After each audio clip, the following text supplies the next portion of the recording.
ہم اپنے اندر تبدیلی پیدا کریں کہ ایک شخص نمازی نہیں تھا، اب ارادہ کریں میں نے نمازی بن جانا ہے، آئندہ نماز نہیں چھوڑنی، سمجھیں میں نے روزے سے صحیح فائدہ اٹھایا ہے۔ ایک شخص جھوٹ بولتا تھا، لوگوں کے ساتھ بد کلامی کرتا تھا اور لوگوں کے ساتھ دھوکہ دہی کرتا تھا اور گالیاں دیتا تھا اور دیگر حقوق کی پامالی کرتا تھا، بددیانت تھا، بد عہد تھا اور لوگوں کی ہیوملیشن کرنے میں، ان کی بے عزتی کرنے میں پیش ہوتا تھا۔ روزہ آیا، اس سمجھے کہ روزے نے مجھے روک دیا، میں نے اب یہ حرکتیں چھوڑ دینی۔ اس شخص نے صحیح معنوں میں اپنے اندر تبدیلی پیدا کی۔ آپ صلی اللہ علیہ وسلم نے جو حدیث بتائی کہ جو شخص روزے دار ہے، اگر جو ابھی آپ نے حدیث سنی ملم یدا قول الزور، جھوٹ نہیں چھوڑتا، جھوٹ پہ عمل نہیں چھوڑتا، بھائی یہ روزہ اسی چیز کا نام ہے کہ ان چیزوں سے رکیں، گناہ سے رکیں، بد کلامی کرنا، فحش گوئی کرنا، گالیاں دینا، لوگوں کے ساتھ یہ فضول گوئی کرنا، یہ انہی چیزوں سے رکنے کا نام روزہ ہے۔ اور نبی اکرم صلی اللہ علیہ وآلہ وسلم نے فرمایا رب صائم، کتنے ہی روزے دار ایسے ہیں لیس لہم من صیامہ الا الجوع، کہ جن کے روزے سے سوائے بھوک اور پیاس کے ان کو کچھ حاصل نہیں ہوتا، لا یعنی بے مقصد، پرپز لیس، ایم لیس روزہ ہے ان کا۔ اللہ کریم ہمیں ایسے روزے سے محفوظ فرمائے۔ با مقصد روزہ وہ ہے کہ ان چیزوں سے پرہیز کرنا ہے۔ میرے بھائیو، رمضان المبارک میں اگلا بڑا عمل ہے کہ ہم نے صدقہ و خیرات رمضان میں کرنا ہوتا ہے، اور ہر مومن مسلمان، اللہ تعالیٰ نے مالی حالات ہر شخص کے مختلف رکھے ہیں۔ کوئی شخص وہ روپوں میں خرچتا ہے، اکائیوں میں، کوئی دہائیوں میں، کوئی سینکڑوں میں، کوئی ہزاروں میں، کوئی لاکھوں میں۔ اللہ نے بعض لوگوں کو اس سے بھی زیادہ دیے ہیں، وہ بلینز میں خرچتے ہیں۔ تو یہ اللہ رب العالمین کا فضل ہے جو اس نے اپنے جتنے بھی اس کے بندے ہیں ان کو اپنے فضل کے اعتبار سے مختلف رکھا ہے۔ یہ اس مالک کی اس میں قدرت ہے اور اس کی قدردانی ہمیں ہر لحاظ سے کرنی چاہیے۔ میرے عزیز بھائیوں، یہ بات ذہن میں رکھنی چاہیے کہ بندہ جب اللہ کے راستے میں خرچتا ہے، اس میں کوئی شک نہیں ہے، بڑی فضیلت ہے، وہ فضیلت کسی اور جمعے میں بیان کریں گے۔ جب ہم نے خرچنا ہے، خرچتے وقت یہ بات ذہن میں رکھیں کہ اللہ کے رسول صلی اللہ علیہ وآلہ وسلم نے کیا فرمایا اور اللہ تعالیٰ نے کیا فرمایا۔ قرآن کریم میں 4 سپارے کے آغاز میں پہلی آیت میں اللہ فرماتے ہیں لن تنالوا البر حتى تنفقوا مما تحبون وما تنفقوا من شيء فإن الله به عليم۔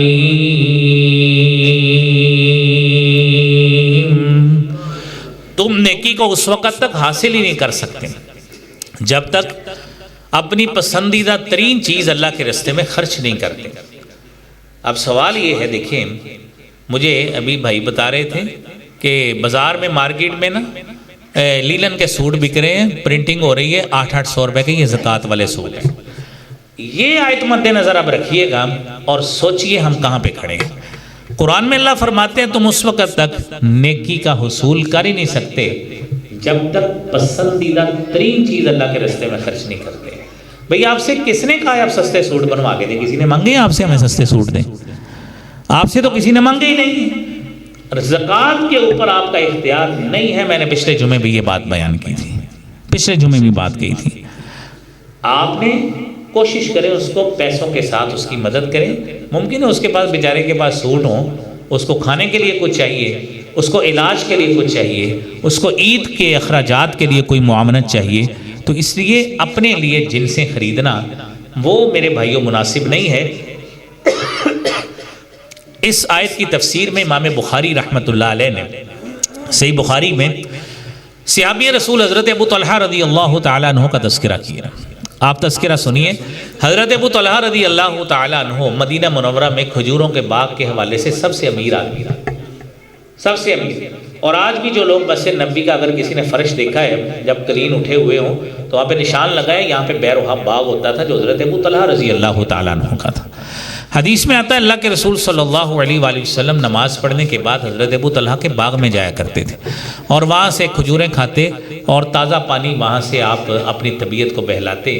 جب یہ آیت نازل ہوئی ہے نا، حضرت ابو طلحہ پہنچے ہیں اللہ کے رسول صلی اللہ علیہ وسلم کے پاس کہنے لگے کہ اللہ تعالیٰ نے یہ آیت نازل فرمائی اور میرے نزدیک تو احب اموالی الیہ بیروحا، یہ بیروحا نامی باغ ہے، تو اللہ کے رسول صلی اللہ علیہ وسلم مجھے حکم بتائیے میں کیا کروں۔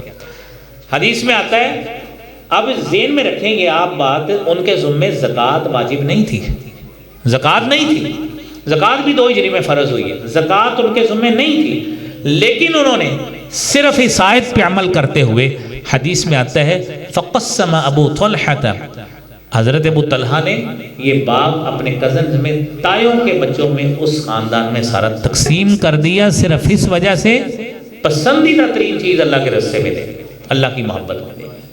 تو میرے بھائیوں، جہاں پہ ہم فضیلتیں سنتے ہیں نا، اس بات کو اب مد نظر رکھ کر آپ نے خرچ دیں پیسے، تو ساتھ ادب بھی ذہن میں رکھیے۔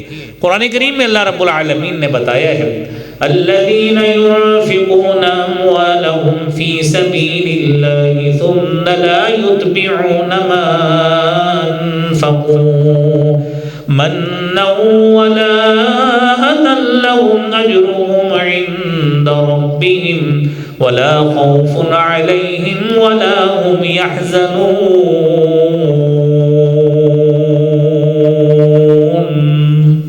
مال خرچ کرتے ہیں اور مال خرچ کرنے کے بعد احسان نہیں جتلانا، تکلیف نہیں دینی، ریاکاری نہیں کرنی، پسندیدہ ترین مال خرچ کرنا، یہ آداب ہے خرچ کرنے کی۔ اگر آپ نے احسان ہی جتلانا تھا تو اللہ نے اس کا بھی علاج بتایا ہے کہ سال بعد جو کہنا ہے یار یہ وہی فیملی ہے، ہم نے ان کا خرچہ لگایا ہوا تھا، اب یہ ہمیں باتیں کرتے ہیں، ان کا بچہ ہم نے پڑھایا تھا، اس کے بچے کے پاس پیسے نہیں تھے، ہم نے پیسے دیے تھے۔ میرے عزیز بھائیوں، قرآن کہتا ہے قول معروف ومغفرۃ خیر من صدقۃ یتبعها اذی واللہ غنی حلیم۔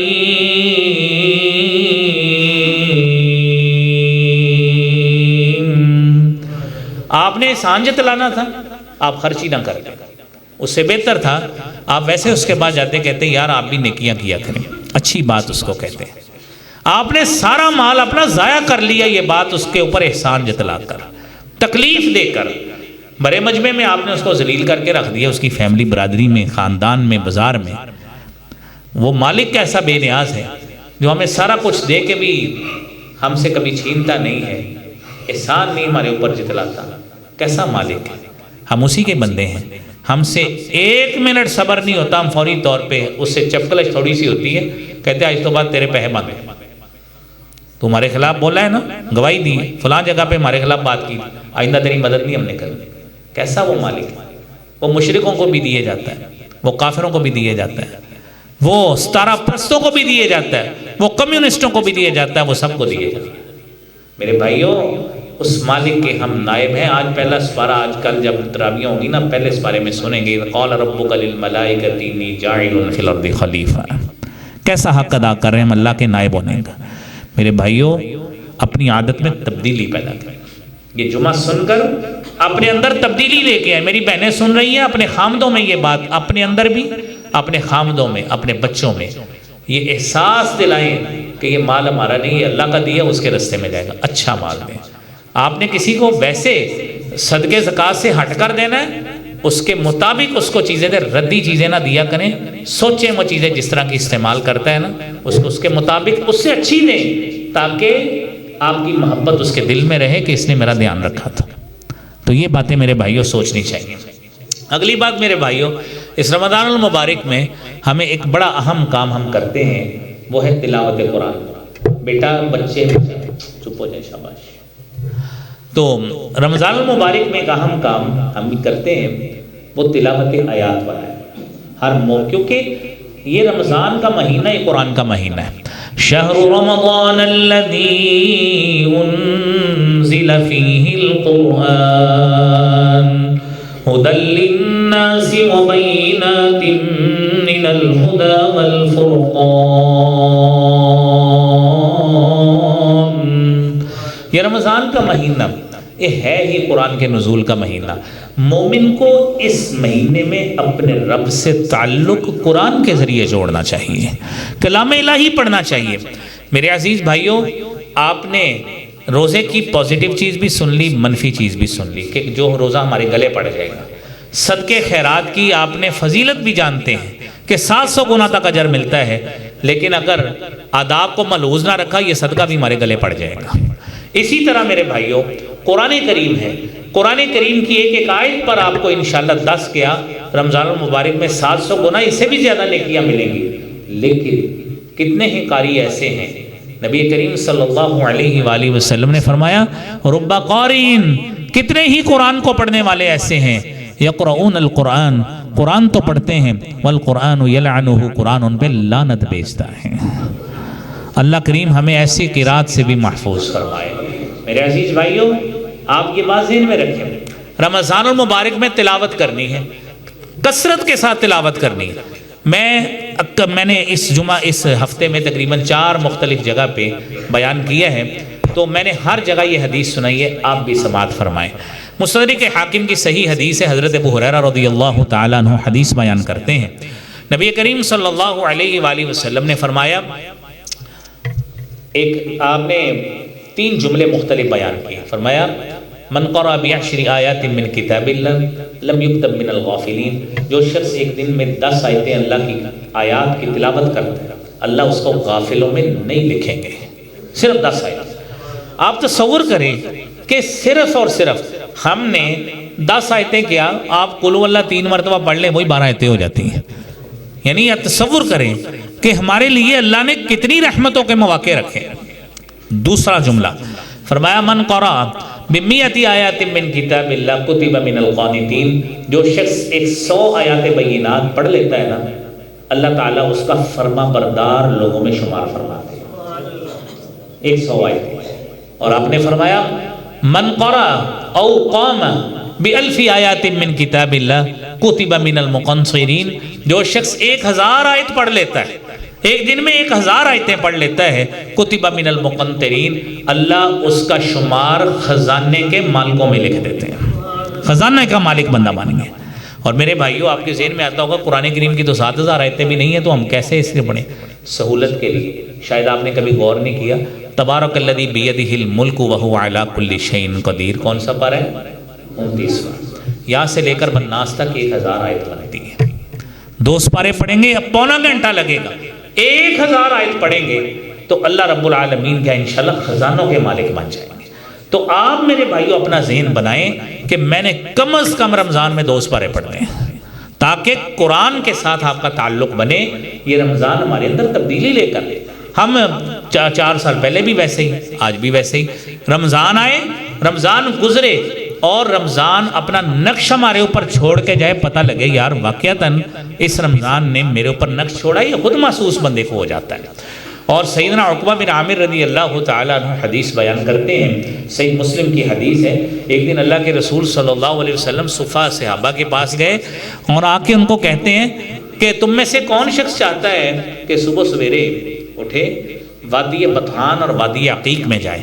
لائف سٹاک کے بڑے بڑے فارمز وہاں پہ اس وقت ہوتے تھے، تو فرمایا وہاں پہ اونچی کوہان والی موٹی تازی اونٹنیاں لے کر آئے، کون چاہتا ہے؟ وہ صحابہ کہتے ہیں حضور ہم جائیں گے۔ ہم میں سے کسی شخص کو بھی کہا جائے کہ بھئی آپ کو صبح صبح ایک موٹر سائیکل یا ایک بکرا ملے گا، سارے بندے چلے جائیں گے۔ یہ تو انسان کی فطرت ہے کہ وہ اس کی تلاش میں، اس کو پرسو کرنے میں جاتا ہے۔ تو اللہ کے رسول صلی اللہ علیہ وآلہ وسلم نے فرمایا افلا یغدو احدکم الی المسجد، پھر تم میں سے کوئی شخص صبح سویرے مسجد میں کیوں نہیں آتا؟ کیوں نہیں آتا؟ فَيَقْرَؤُ وَيَعْلَمُ، صحیح مسلم کی حدیث کے الفاظ پہ غور کریں، فرمایا فَيَقْرَؤُ، وہ پڑھے، او یعلم، یا جانے، سیکھنے کی کوشش کرے، آیتین من کتاب اللہ، صرف 2 آیتیں اللہ کی کتاب کی، صرف 2 آیتیں پڑھے، خیر من ناقتین، 2 اونٹنیوں سے بہتر ہے۔ فرمایا 3 آیتیں پڑھے گا 3 اونٹنیوں سے بہتر ہے، 4 پڑھے گا 4 سے بہتر ہے۔ اور وَمِنْ أَعْدَادِهِنَّ مِنَ الْإِبِلِ، آپ اگر جتنی اونٹنیاں حاصل کرنا چاہتے ہیں آیات کی تعداد بڑھاتے جائیں، اللہ اسی طرح ہی آپ کے نامہ اعمال میں ثواب لکھتے جائیں گے۔ تو میرے بھائیوں 4 باتیں آپ نے سن لی، 4 باتیں، اسی کے ساتھ ہی قرآن کے ساتھ ہی تعلق ہے قیام اللیل کا، جو ہم نے کرنا ہے انشاءاللہ تعالیٰ، کرنا ہے نا جی انشاءاللہ۔ تو قیام اللیل کرنا ہے تو نبی اکرم صلی اللہ علیہ وآلہ وسلم نے اسی والے سے فرمایا ہے من قام رمضان ایمانا واحتسابا غفر له ما تقدم من ذنبه، جو شخص رمضان کا قیام کرتا ہے ایمان کی حالت میں ثواب کی نیت کے ساتھ، اس کے بھی اللہ کریم سارے کے سارے گناہوں کو معاف فرما دیتے ہیں۔ تو میرے بھائیوں، اس ذوق کے ساتھ رمضان المبارک کی تیاری کریں، اپنا مائنڈ بنائیں کہ آج شروع ہو یا کل شروع ہو، ہم نے انشاءاللہ یہ سارے کام کرنے ہیں، انشاءاللہ ہم کریں گے نا جی انشاءاللہ۔ اور ذوق کے ساتھ 3 نکات اس میں ذہن میں رکھنے ہیں۔ پہلی بات، نیت خالص رکھیں، انما الاعمال بالنیات۔ اگر یہ نیت ہے نا کہ میں نے مسجد کو دکھانا ہے، میں نے محلے کو دکھانا ہے، رشتہ داروں کو دکھانا ہے، تو پھر رشتہ داری دیکھیں گے، اہل محلہ دیکھیں گے، اہل علاقہ دیکھ کے آپ کو کلیپ کر دیں گے، اپریسیشن دے دیں گے، اللہ کے یہاں پھر کچھ نہیں ہے۔ پہلی بات ہے نیت خالص۔ دوسرے نمبر پر یہ خلوص نیت دوران عمل آپ کا جاری رہنا چاہیے۔ میرے بھائیوں، اللہ کے رسول صلی اللہ علیہ وسلم نا اسی طرح تربیت فرماتے تھے۔ آپ فرماتے تھے انما انا لکم مثل الوالد، میں تمہارے لیے ایک باپ کی طرح ہوں۔ آپ کوئی بھی شخص آپ کی دین کی تربیت کر رہے ہیں نا، آپ ذوق کے ساتھ کان لگا کے اس کو سنا کریں، محبت کے ساتھ اس کو قبول کیا کریں۔ تو آپ سنیے، پہلی بات آپ کو بتائی نیت۔ دوسری ہے کہ جب تک آپ چیز پڑھ رہے ہیں اس دوران بھی آپ کا خلوص برقرار رہنا چاہیے کہ میں یہ کام رضا الہی کے لیے کر رہا ہوں، کسی کو نہیں دکھانا۔ دیکھتا ہے کوئی دیکھتا جائے، ہماری نیت اللہ سے ساتھ دعا بھی کرتے رہنا کہ اللہ کہیں شیطان اس کے اوپر حملہ نہ کر جائے۔ اور تیسری اور آخری بات، اس عمل کو یہ سمجھنا ہے کہ اللہ کے رسول صلی اللہ علیہ وسلم کا اسوہ حسنہ سمجھنا، آپ کی سنت کے مطابق، آپ کے فرامین کے مطابق ہم نے اس کو پڑھنا ہے۔ قرآن ٹھہر کے پڑھنا ہے، نماز اس کے وقت پہ پڑھنی ہے، قیام اللیل اس طرح ٹھہر ٹھہر کے کرنا ہے، قرآن ٹھہر ٹھہر کے سننا ہے، جس طرح کا حکم اللہ کے پیارے رسول صلی اللہ علیہ وسلم کو دیا گیا۔ اللہ کریم مجھے بھی، آپ کو بھی، ہم سب کو یہ نیکیوں کے حصول کی توفیق عطا فرمائے۔ رمضان المبارک کے فیوز اور برکات کی سعادت لمحات اللہ کریم ہمیں یہ گزارنے کی توفیق عطا فرمائے۔ وآخر دعوانا الحمدللہ رب العالمین۔